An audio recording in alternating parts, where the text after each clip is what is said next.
Screen جو ہے وہ میری شیئر ہو رہی ہے. اس سے پہلے اگر ہم آیت کا تھوڑا سا پچھلا ریکیپ کریں تو آسانی ہو جائے گی. یہ دیکھیں یہاں پر اگر آپ کو یاد ہوگا لاسٹ ٹائم ہم نے یہ آیت کریمہ کی تھی 211 جس میں رب تعالیٰ نے کیا ارشاد فرمایا تھا. رب نے فرمایا تھا کہ بنی اسرائیل سے میرے حبیب بنی اسرائیل سے پوچھیں کم آتیناہم من آیۃ بینہ کہ ہم نے ان کو کتنی روشن نشانیاں دی تھی.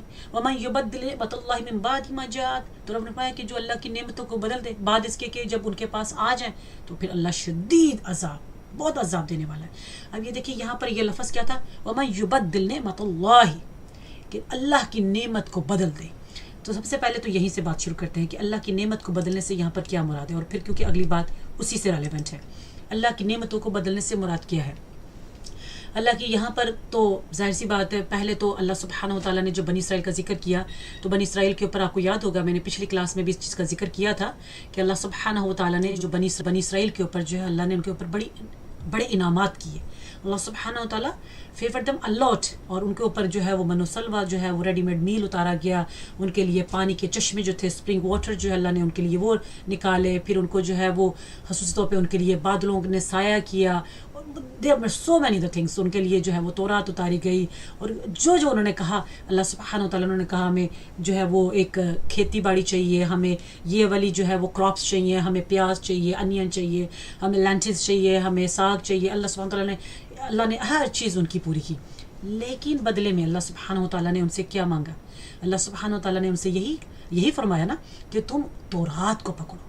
تم اللہ کی کتاب جو تورات حضرت موسیٰ علیہ السلام پر جو نازل ہوئی اللہ نے فرمایا کہ you need to hold tight to the book of Allah سبحانہ و تعالیٰ and hold tight to the book سے کیا مراد تھی not physically basically to act upon the teachings of the Torah.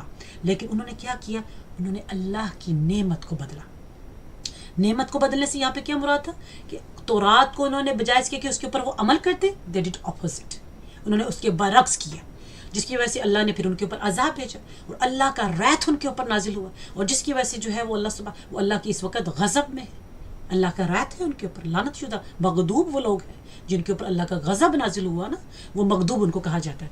اچھا اس کے بعد یہ دیکھیں تو جب نبی کریم صلی اللہ علیہ وسلم کا زمانہ ہے کیونکہ قرآن پاک تو یہ جو آیت نازل ہو رہی ہے یہ نازل ہوئی آقا کریم صلی اللہ علیہ وسلم کے زمانے میں تو اس میں بیسیکلی اب ان کو یہ کہا جا رہا ہے کہ تم نے اس وقت بھی تمہارے بڑوں نے یہ حرکتیں کی. اب اس وقت جو نبی کریم صلی اللہ علیہ وسلم ان کے درمیان میں موجود ہے تو بیسیکلی اللہ سبحانہ و تعالیٰ wanted to tell them کہ یہ اللہ کی سب سے بڑی نعمت ہے اس وقت تمہارے پاس. آخری نبی کا آنا the arrival of the last messenger is the نعمت عظمی is the greatest blessings upon you. تو تمہارا کام کیا ہے کہ you need to follow his command, you need to believe on his last messengership کہ تمہارا کام یہ ہے. لیکن انہوں نے کیا کیا they did opposite. انہوں نے تو اللہ کے حبیب کو ماننے کی بجائے اللہ کے آخری نبی کو ماننے کی بجائے they refused, they rejected straight away. انہوں نے انکار کر دیا حالانکہ ان کی تورات میں تھا ان کی بائبل میں تھا پچھلی ساری کتابوں میں اللہ سبحانہ و تعالیٰ نے یہ مینشن کیا تھا کہ آخری نبی whenever the last messenger will come you all need to believe on him اور نہ صرف believe کرنا ہے you also need to help him out اس کی مدد بھی کرنی ہے اور سب نے کہا تھا کہ ہاں کریں گے. لیکن اب جب آخری نبی آئے اب آخری نبی جو تھے سیدنا اسماعیل علیہ السلام کی اولاد میں سے آئے باقی جتنے بھی انبیاء آتے رہے وہ سارے کے سارے they were basically from the lineage of Prophet اسحاق علیہ السلام اور اسحاق علیہ السلام بھی اور پروفٹ اسماعیل علیہ السلام بھی they both were the son of ابراہیم علیہ السلام دونوں ابراہیم علیہ السلام کے بیٹے تھے. لیکن اب باقی جتنے بھی بنی اسرائیل کے انبیاء آ رہے ہیں وہ سارے اسحاق علیہ السلام سے آ رہے ہیں جبکہ آخری نبی اللہ سبحانہ تعالیٰ نے جب چنا تو وہ حضرت اسماعیل علیہ السلام کی اولاد میں سے آ گیا. اب اس چیز کا ان کو بڑا اس چیز کا غصہ تھا. وہ کہتے تھے کہ یہ کیا ہوا کہ یہ تو he was supposed to be from our lineage ہمارے طرف سے لیکن یہ تو اسماعیل علیہ السلام کی اولاد میں سے آ گیا تو یہ تو سب اپوزٹ ہو گیا. اب انہیں یہ پتا تھا کہ اگر ہم نے اس آخری نبی کو مان لیا تو اس کا مطلب کیا ہے کہ ہماری سرداری ہماری لیڈرشپ از آل گونا گو اوے. جتنے لوگوں کے ہمارے پاس جو ایک ان کو جو سٹیٹس ملا ہوا تھا سوسائٹی کے اندر وہ سارے کا سارا چلا جائے گا. تو لہٰذا اس چیز کی وجہ سے انہوں نے اس ڈر کی وجہ سے انہوں نے اسٹبنس کی وجہ سے ضد کی وجہ سے انہوں نے حسد بغض کی وجہ سے مالس کی وجہ سے انہوں نے اس اللہ کے اس آخری نبی کو نہیں مانا. تو اسی چیز کا رب نے ذکر کیا کہ اللہ کی نعمت کو انہوں نے بدل دیا کہ اللہ کے بجائے اس کے کہ اللہ کے نبی پر ایمان لاتے انہوں نے اس کو بدل دیا. تو جب اللہ کے نبی پر آخری نبی پر ایمان نہیں لائے تو اللہ کی جو آخری کتاب تھی جو اللہ نے نبی کریم صلی اللہ علیہ وسلم پر اتاری اس کے اوپر بھی ایمان نہیں لائے. تو گویا کہ اس طرح سے انہوں نے اللہ کی نعمت کو جو ہے وہ بدل دیا. اچھا اب اگلی جو آیت وہ تھی وہ کیا تھی؟ اب اگلی آیت کی طرف چلتے ہیں جس میں رب تعالیٰ نے کیا فرمایا تھا؟ زُيِّنَ لِلَّذِينَ كَفَرُوا کہ رب نے کیا فرمایا تھا کہ اللہ نے جو ہے ان کے لیے ان کے جو عمل ہیں وہ بڑے خوبصورت کر دی. they made it beautiful which looks beautiful to them نا. وہ کیا کس طرح سے اللہ نے ان کے لیے کیسے کیا جو کافروں کے لیے ان کی دنیا کی زندگی. اب اس کے لیے جو ہے وہ اس طرح سے ہے کہ جب آپ یہ دیکھیں کیا کہا جاتا ہے کہ جب جتنے بھی کافر ہیں ان کے لیے اگر آپ ایک کبھی کمپیریزن کریں نا ایک مسلمان کا اور ایک کافر کا تو آپ دیکھیں گے جو کافر ہیں ان کو دنیا کی زندگی بڑی خوبصورت لگتی ہے بڑی پیاری لگتی ہے. دنیا کی اٹریکشنز جو ہیں ان کے پاس جو اللہ نے ان کو جو مال و دولت دیا ہے جن چیزوں سے نوازا ہے وہ سمجھتے ہیں کہ ہمارے اوپر یہ اللہ کا فضل ہے ہمارے اوپر یہ اللہ کی رحمت ہے. یہ وہ اس چیز کے اندر بڑے خوش ہیں اور وہ اسی کو جو ہے وہ سمجھتے ہیں کہ دس از آور بیسکلی ایٹرنل لائف. یہی ہماری زندگی ہے اور یہی سب کچھ ہے. ان کا اس چیز کے اوپر کیا ہے کہ وہ لوگ سمجھتے ہیں کہ یہ ساری چیزیں زُيِّنَ اللہ نے یہ ساری جو مال و دولت بیٹے اولادیں خوبصورت گھر ان کے لیے اللہ نے ان کو خوبصورت بنا دیا کہ وہ سمجھتے ہیں کہ یہ سب کچھ بس یہی ہے اس کے علاوہ کچھ بھی نہیں ہے. اس کا دھیان اس کے علاوہ ان کا دھیان کہیں پہ بن جاتا. تو یہی رب نے فرمایا زُيِّنَ کہ اللہ نے ان کے لیے خوبصورت بنا دیا کیا ہے دنیا کی زندگی کو الحیات دنیا کی زندگی کو. اور وہ اپنے اس گمان میں ہے کہ شاید یہ جو زندگی ہے یہ ہمیشہ ہم نے ایسی رہنا ہے. اگر آج ہمارے پاس دولت ہے تو یہ ہمیشہ رہے گی. ہمارے پاس یہ مال و دولت بیٹے اولادیں یہ سب کچھ یہ سب ہمارے پاس ایسا ہی رہے گا. لیکن ایسا نہیں ہے. اس میں جو ہے نا جیسے وہ آیت کریمہ ہے قرآن کریم کے اندر جس میں جب شیطان نے جو ہے اللہ کی بارگاہ میں جب اس نے یہ کہا تھا نا شیطان نے یہ کہا تھا اس نے کہا قال ربی بما اغویتنی کہ رب شیطان نے کہا قال ربی کہ میرے رب بما اغویتنی کیونکہ تو نے مجھے گمراہ کیا تو لہٰذا میں کیا کروں گا. اس نے کہا کہ لا ازین لہم فی الارض تو میں ان کے لیے جو تیرے بندے ہیں ان کے لیے زمین میں جو ان کے کام ہیں جو ان کی دنیا کی جو زندگی ہے the life of this world میں اس کو خوبصورت بنا دوں گا. لا ازین لہم فی الارض کہ ان کی زمین میں خوبصورت بنا دوں گا. اور پھر فرمایا اور پھر شیطان نے کیا کہا وَلَأُغْوِيَنَّهُمْ أَجْمَعِينَ اور میں ان سب کو گمراہ کروں گا ان سب کو میں گمراہ کروں گا. اب یہ شیطان نے کہا یہ سورت جو تھی سورہ الحجر قرآن کریم کی آیت کریمہ جو سورہ الحجر کے اندر اب یہ شیطان نے کہا شیطان نے یہ اللہ کی بارگاہ میں یہ وعدہ کیا کہ میں ان سب کو. اور یہی جو ہے رب تعالیٰ فرماتا ہے کہ ہوا کیا کہ ان لوگوں کے لیے دنیا کی زندگی اتنی خوبصورت ہو گئی کہ وہ سمجھنے لگے کہ یہ سب کچھ یہی ہے. اور نہ صرف یہ بلکہ انہوں نے کیا کیا وَيَسْخَرُونَ مِنَ الَّذِينَ آمَنُوا بلکہ انہوں نے ایمان والوں کا مذاق اڑانا شروع کر دیا. اب ایمان والے اس وقت میں نبی کریم صلی اللہ علیہ وسلم کی ذات پاک کہ آپ کے جب آپ کے دور میں حضرت بلال رضی اللہ عنہ تھے حضرت صہیب تھے حضرت عبداللہ ابن مسعود اور بہت سارے صحاب کی مثالیں ملتی ہیں جو جن کے پاس اتنا مال و دولت نہیں تھا. تو وہ جب ان لوگوں کو دیکھتے تو وہ ہنستے مذاق اڑاتے کہ دیکھو اسلام کو فالو کرنے والے دیکھو لوگ کون سے ہیں غریب غربائی سارے لوگ ہیں جو اسلام کو فالو کر رہے ہیں جبکہ ہم دیکھو ہمارے پاس کتنا مال و دولت ہے ہمارے پاس بڑی بڑی اعلیٰ شان ہمارے گھر ہمارے پاس یہ ساری مال و دولت جائیداد ہمارے بیٹے ہمارے پاس یہ رہنے کا سامان. تو وہ اس چیز کے اوپر ان کو بڑا مان تھا. مسلمانوں کا وہ مذاق اڑایا کرتے کہ دیکھو ان مسلمانوں کی حالت دیکھو. تو اس کا رب نے کیا جواب دیا؟ رب نے فرمایا اچھا یہ بات ہے. رب نے فرمایا والذین اتقوا فوقہم یوم القیامہ واللہ یرزق من یشاء بغیر حساب. تو رب نے فرمایا کہ اگر یہ پہلی بات تو یہ ہے کہ اگر جو ایمان والے ہیں اور وہ اس وقت جو ہے ان کے پاس مال و دولت نہیں ہے تو اس کا مطلب یہ ہرگز نہیں ہے کہ آخرت میں بھی ان کا حساب آخرت میں جو ہے ان کا کوئی ریوارڈ نہیں ہوگا. دنیا میں یہ تو ایک ٹیسٹ ہے is a test for everyone. Life میں تو اللہ سبحانہ و تعالیٰ دے کر بھی آزماتا ہے لے کر بھی آزماتا ہے. کبھی اللہ سبحانہ و تعالیٰ اپنے بندوں کو اتنا دیتا ہے کہ وہ سمجھتے ہیں کہ شاید دیکھو ہم بڑے اللہ کے نیک بندے ہیں اس لیے تو اللہ کا فضل ہے ہمارے پاس سارا کچھ ہے. اللہ کے بندوں یہ بھی آزمائش ہے تمہاری. اللہ دیکھنا چاہتا ہے کہ تم جب اللہ نے تمہیں اتنی نعمتوں سے نوازا تو تم نے رب کو کتنا یاد کیا تم نے رب کی مخلوق کے اوپر کتنا اچھا ان کے ساتھ کتنا اچھا سلوک کیا ان کو تم نے ان کی مدد کی کہ نہیں کی. یہ بھی تمہارا ٹیسٹ ہے. اور جب تم سے اللہ لیتا ہے تو بعض لوگ ان لوگوں کو سمجھنا شروع ہو جاتے ہیں کہ دیکھو استغفر اللہ بیچارے کے اوپر بڑی پریشانیاں بڑی آزمائشیں ہیں یہ دیکھو اس بیچارے کی حالت دیکھو.